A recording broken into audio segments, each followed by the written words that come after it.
In the shadows of medieval Europe, the holiest places were often the ones haunted by the quietest sins. Monasteries rose like fortresses of silence, devotion, and purity. Yet behind their stone walls lived men and women wrestling with desires they were forbidden even to acknowledge. Night after night, corridors meant for prayer witnessed trembling confessions, stolen touches, and the hidden lives of those who had promised God their bodies and their obedience. These were not isolated incidents, but patterns woven into the very fabric of religious life.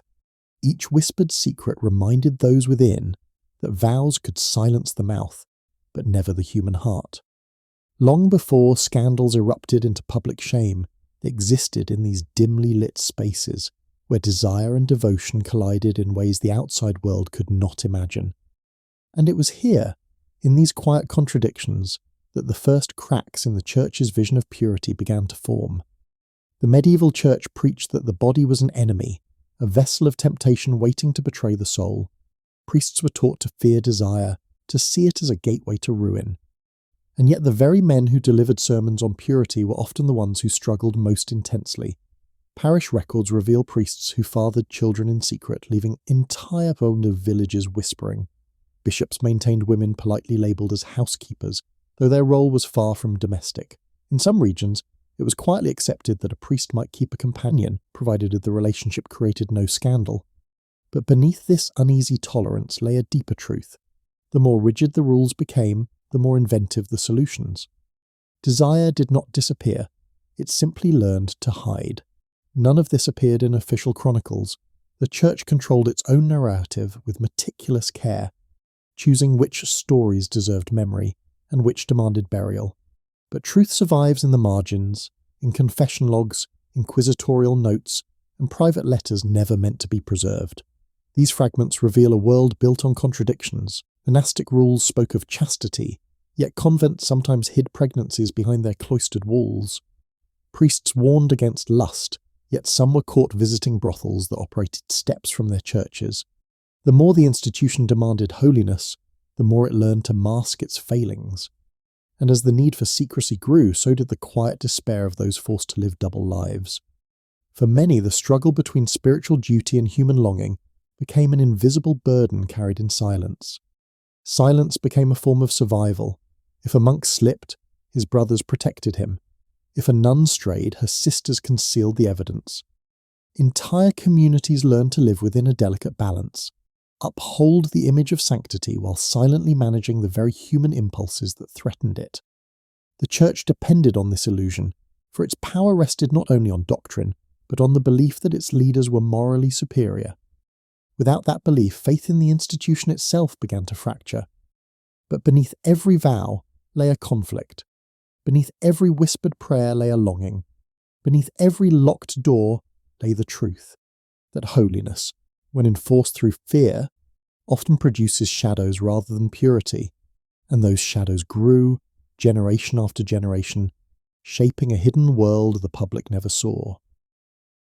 The struggle between desire and duty became a quiet storm raging inside countless souls, a storm that shaped decisions, relationships, and ultimately the very structure of the Church. This is the doorway through which our story begins, a world where desire clashed with doctrine, where shame built quiet empires, and where the pursuit of sanctity often led people deeper into secrecy instead of salvation. As we move forward, the question becomes harder to ignore. How much of medieval religious purity was genuine, and how much was carefully constructed to preserve authority at all costs? To understand this, we must return to the beginning, to the moment the Church discovered that controlling the body meant controlling everything else.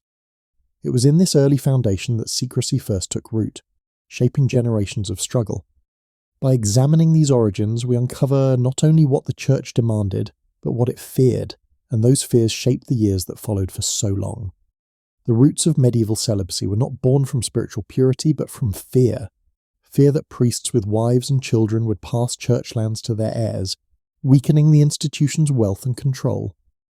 In the early centuries, clerics married freely, raising families just like the laymen they served. But as the Church grew more powerful, its leaders recognized a dangerous truth. A priest with a lineage could not be fully owned. Celibacy became the solution. By severing priests from earthly ties, the church severed the flow of inherited property. What began as policy soon hardened into doctrine, and what was once a practical strategy was reframed as divine command. Yet beneath this new holiness lay a system that demanded the impossible and punished the inevitable. As celibacy took hold, a shadow network formed around it. Priests who could not endure loneliness found housekeepers, a quiet term used across Europe for women who lived with clergy while fulfilling roles far more intimate than domestic service. Entire communities knew these relationships existed, but they also knew silence protected everyone. If a child was born, he was recorded merely as of unknown father, though the truth often lay in plain sight. Some bishops kept multiple companions, their residences resembling small noble courts rather than centres of piety. In cathedrals and remote parishes alike, the rule existed more in writing than in reality. Human longing found its way through every barrier the church built. This contradiction forced the church into a cycle of denial. Officially, chastity reigned. Privately, it cracked. And where it cracked, new rules emerged. Councils issued increasingly severe edicts, not because purity had been maintained, but because it had not. Every new decree was an admission that the previous one had failed. But the institution could not confess its own weakness. Instead, it tightened the mask. Moral instruction sermons grew harsher, condemning the sins of the flesh with a fire that often hinted at personal struggle. Those who preached purity most loudly were often those who feared their own desires the most. And the louder the warnings, the deeper the silence around what truly happened inside rectories and monasteries. Near many monasteries grew entire districts dedicated to pleasure. Brothels operated openly, sometimes paying rent to the very church officials who condemned them. Travellers recorded how monks were seen entering these establishments under cover of night, cloaks pulled low. Cities attempted to regulate the trade, but the church rarely closed these places outright, for doing so would expose how extensively clergy relied on them. Instead, regulations masked cooperation as moral oversight. Everyone understood the fragile agreement. Sins conducted discreetly were manageable. Sins that became public threatened the church's authority. But silence was not merely tactical, it became cultural. Novices entering monasteries quickly learned what could be spoken and what must never be acknowledged. The rule of obedience extended beyond spiritual guidance. It protected the institution from shame. Those who broke the unspoken code faced consequences not written in any book. Whistleblowers could be expelled, reassigned, or quietly punished. In some cases, their accusations were turned back on them, labelled as temptations of the devil. Over time, silence became not just a habit, but a survival instinct. This culture shaped generations of clergy, teaching them that their humanity was a liability and that desire must be buried, not understood. The cost of maintaining purity was never purity itself, it was secrecy. And secrecy breeds darkness. As the rules grew stricter and the gaps between doctrine and reality widened, the church found itself caught in a trap of its own making. It could not loosen the reins without appearing weak, nor tighten them without exposing hypocrisy. What developed was a world where truth existed only in whispers, and those whispers filled every cloister. These early tensions laid the groundwork for deeper scandals to come, and to see how far the shadows spread, we now step into the private lives of those most affected, the monks and nuns who lived inside walls meant to keep the world out, but often kept their secrets in. The medieval cloister was meant to be a sanctuary, a place where temptation ended and devotion began. Yet for many monks and nuns, the walls built to protect their souls became the very structures that intensified their longing. Inside these enclosed worlds, emotions had nowhere to escape. Desire grew quietly, fed by isolation, routine, and the absence of ordinary human connection. The church believed separation from the world purified the spirit, but history shows it often had the opposite effect. When men and women were locked away with only their thoughts and guilt as companions, their hidden impulses became louder. And in the dim silence of these sacred spaces, forbidden relationships began to take form. Records from inquisitorial courts expose what the official chronicles refused to admit. Monasteries at times became theatres of double lives. A young monk confesses in trembling handwriting that he had been involved in a secret relationship with an older brother for years, meeting in the scriptorium after midnight. A visitation report from France documents an abbot who maintained a small harem of novices, threatening them with spiritual damnation if they resisted. In Spain, inspectors discovered tunnels connecting a monastery to a nearby convent, passageways carved not for prayer, but for secret meetings. These stories were not widespread gossip. They were buried testimonies preserved only because officials recorded them before sealing them away. For nuns, the cloister could be even more oppressive. Women entered convents for many reasons: devotion, family pressure, financial necessity, or protection from marriage. Once inside, their lives became governed by rules dictating when they could speak, walk, or even lift their eyes. Against this rigidity, human longing became an act of survival. Some formed deep emotional bonds with one another, relationships that were tender, affectionate, and sometimes physical. Others found themselves drawn to visiting priests who heard their confessions, creating dangerous dynamics where spiritual authority blurred with intimacy.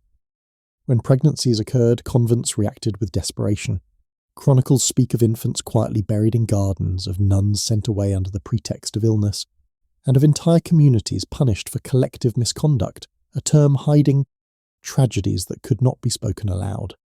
For monks, the struggle often manifested in cycles of guilt and indulgence. Many spent nights in prayer, attempting to conquer desires they had been taught to fear, but those same desires sometimes drove them to seek solace outside the monastery. Reports describe monks caught visiting brothels, sometimes in groups, disguising themselves with cloaks that fooled nobody. Instead of confronting the failing system, authorities punished individuals and buried the evidence. The message was clear: the sin was not the act, it was being discovered. The church used secrecy as a shield, yet the people inside the system bore the weight. A monk caught in a forbidden relationship might be transferred, isolated, or subjected to humiliating penance. A nun who broke her vows faced harsher consequences. Some were confined to solitary cells, others permanently veiled as acts of shame. Yet punishment rarely addressed the cause. The institution demanded celibacy at the cost of humanity. Those who faltered were condemned not for their desire, but for reminding the church of the fragility of its rules. Despite all efforts to suppress them, these hidden lives persisted across centuries.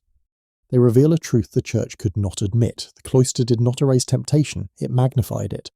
The harshness of the rules created the very transgressions they claimed to prevent, and the secrecy surrounding them formed a web no one dared disturb. Where desire met fear, silence became the only refuge. These personal struggles were not simply private sins, they shaped the politics and power dynamics of the church itself. And to understand how desire turned into corruption, we must look at how sexuality became a weapon in the battle for influence and control. Power within the medieval church did not flow gently. It moved like a tide shaped by ambition, fear, and the quiet leverage of forbidden desire. Behind the grand rituals and sacred proclamations, human weakness created opportunities for manipulation. When an institution demands purity yet breeds secrecy, desire becomes currency, and those who know how to use it rise quickly. In these shadows, sexuality was not merely a private struggle, but a political tool, wielded to secure alliances, silence rivals, and control outcomes that shaped the entire Christian world. The church's hierarchy became a battleground where influence were bartered in whispered exchanges, hidden favours, and carefully contained scandals. Some of the most notorious figures in church history mastered this dark art. Bishops who uncovered a priest's illicit affair did not always seek punishment. Instead, they held the knowledge until it became useful.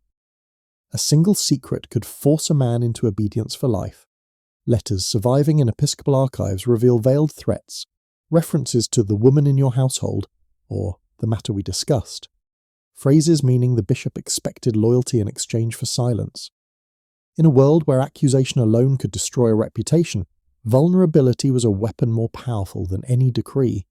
And for those who rose through the ranks, knowing such secrets was a path to absolute authority. At the highest levels, desire intertwined with corruption so deeply that separating the two becomes nearly impossible.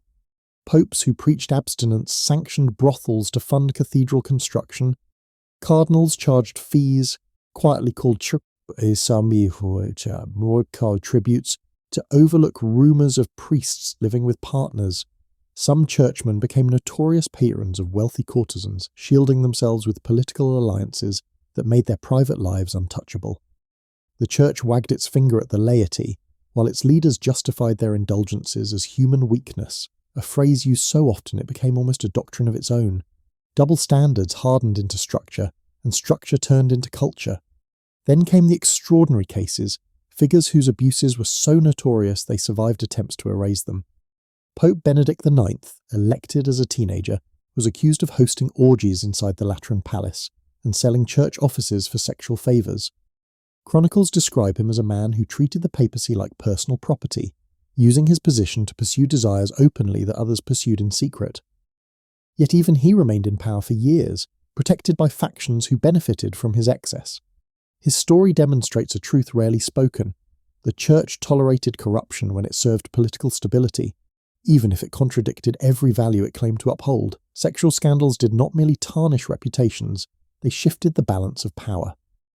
When rival clerics sought to unseat a bishop, they often began by gathering testimony about his private life. Some accusations were genuine, others were fabricated. Both were effective. A well-timed scandal could dismantle a career or force a resignation, clearing the path for new alliances. The confessional, meant to be a sacred refuge, sometimes became a source of intelligence. Priests divulged the failings of others during confession, unaware that their vulnerabilities could travel far beyond the confessor's ear. In this world, desire was never just personal. It was political ammunition hidden inside the most intimate corners of spiritual life. Even indulgences, the Church's system of pardons, became entangled with desire. Wealthy patrons sometimes exchanged favours or influence to secure indulgences that covered the transgressions of clergy. The system blurred into moral bargaining, where forgiveness could be granted not simply for repentance but for utility. Meanwhile, the Church publicly denounced sin as if its own corridors were not filled with the same human impulses. This gap between doctrine and reality grew wider as the centuries passed, shaping the institution into an empire built on both holiness and hypocrisy. As power fed on secrecy, the Church faced a rising dilemma. The more it hid, the more it needed to control. That tension would soon erupt into a fierce campaign to regulate not just actions but thoughts, desires, and bodies themselves. To witness this shift, we step into the age when the Church no longer simply concealed sin, it began hunting it. By the late Middle Ages, the Church's quiet tolerance of hidden sins could no longer contain the growing contradiction between its public purity and private failures. So it turned outward, shifting blame from its own halls to the world beyond them. What began as internal anxiety hardened into a sweeping campaign to police desire itself. The Inquisition, known today for its brutality against heresy, also became a powerful instrument for regulating sexuality. The Church declared war not merely on sin, but on the human body, especially the bodies of women, whose desires and autonomy it increasingly viewed as threats. In its most extreme form, the fight for spiritual purity became a struggle to control the intimate corners of people's lives. The Inquisition's records show a chilling transformation. Cases once resolved privately were now elevated to matters of public investigation. Midwives who had served communities for generations came under suspicion. Their knowledge of childbirth and women's health was recast as dangerous, their skill at managing pregnancies interpreted as subversive. Some were accused of aiding illicit relationships within monasteries or hiding the consequences of secret affairs. Others were targeted simply because they understood the mysteries of the female body more deeply than male clergy did. The Church feared what it could not control, and in this fear, women became convenient scapegoats. Confession, once a sacred refuge, shifted into a tool of interrogation. Priests were urged to probe deeply into parishioners' private lives, asking detailed questions about sexuality, desire, and marital intimacy. Manuals from the period instructed confessors on how to question women about their bodies with invasive precision. The language was clinical, but the effect was humiliating. Some priests used these confessions to exploit emotional vulnerability, forming attachments they later condemned in the very women they influenced. Others used them as weapons, gathering information that might serve political or personal ends. In this climate, the line between spiritual care and coercion blurred beyond recognition. Nuns suffered some of the harshest scrutiny. Rumours of temptation or improper behaviour could spark entire investigations. A single accusation, sometimes born of jealousy, rivalry, or misunderstanding, could lead to collective punishment. In one documented case, a convent was forced into weeks of fasting and isolation after officials claimed the sisters' lack of discipline invited the devil. The supposed evidence was nothing more than a few whispered suspicions, yet the punishment was severe, serving as a warning that women living together without male supervision were inherently suspect. Their autonomy, however limited, challenged the Church's desire for control. The Inquisition also targeted monks whose desires could no longer be hidden. Relationships between brothers were framed as demonic influence. Cases of unnatural temptation, as the records described them, were treated with a mix of horror and fascination.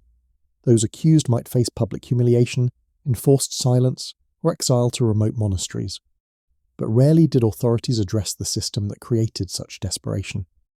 Instead, they externalized blame, insisting that the devil, not human nature, was responsible. This refusal to acknowledge the humanity of desire deepened the culture of denial that permeated monastic life. As the Church intensified its policing, sexual sin became fused with accusations of witchcraft. Women who lived alone, healed the sick, or displayed knowledge beyond what men believed appropriate risked being labelled dangerous. In many regions, the earliest witchcraft trials involved charges related to sexuality, claims of seduction, temptation, or illicit meetings with clergy. These accusations served two purposes. They deflected attention from clerical misconduct and reinforced the notion that women's bodies were inherently corrupting.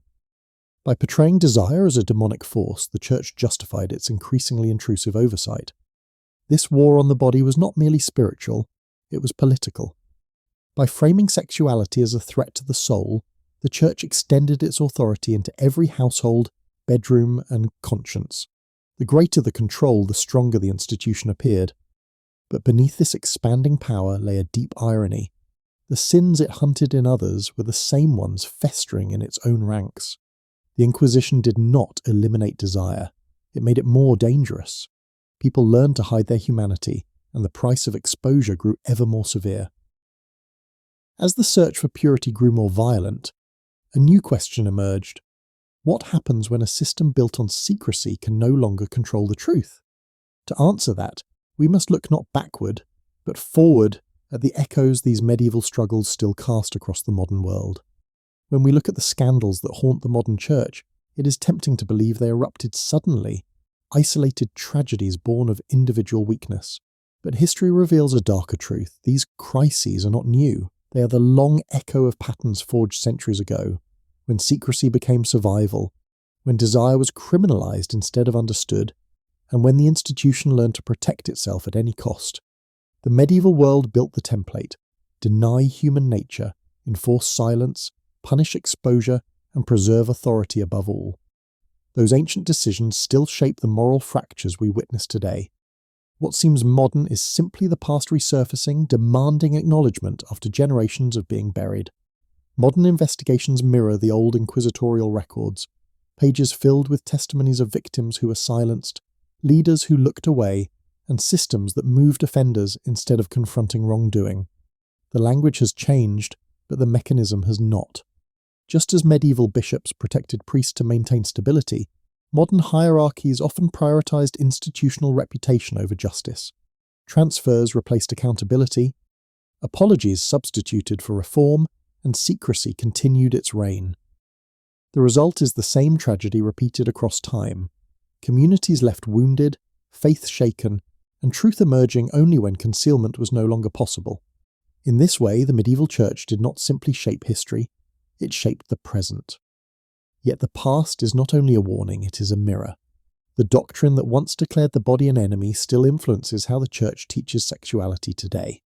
Medieval fear of desire lingers in rules shaped more by anxiety than compassion. Discussions surrounding celibacy, gender, identity, and autonomy still carry the shadows of ancient debates. The struggle between strict doctrine and human nature remains unresolved, creating tensions that echo through controversies worldwide. These echoes remind us that institutions built on rigidity often fracture in predictable ways, and that the silence used to preserve sanctity often destroys it instead. But alongside these shadows, there is another legacy: the voices that survived. Medieval chronicles rarely recorded the experiences of those harmed by the Church's failures, yet some stories broke through. Letters from nuns begging for justice, complaints from villagers harmed by predatory clergy, and testimonies preserved despite attempts to erase them. These voices bridge the centuries, reminding us that silence is never complete. Today, survivors speak with a force the medieval world could not imagine. Investigations, journalism, and global scrutiny ensure that truth can no longer be buried in archives. The same institution that once thrived on secrecy now faces a modern world unwilling to let silence prevail. Still, the question remains: how does an institution built on centuries of concealment confront its past? True reform demands more than policies. It requires acknowledging the deep historical roots of the problems. It means understanding that the culture of silence was not an accident, it was a design. It means recognizing that celibacy, once a tool of control, must be re-examined with honesty rather than fear. And it means accepting that spirituality cannot flourish where humanity is denied. The path forward begins where the medieval church faltered, by facing truth instead of burying it. In the end, the medieval church's greatest legacy is not its architecture or its rituals, but the warning it leaves behind. Power without transparency breeds corruption. Morality enforced through fear creates secrecy, not virtue.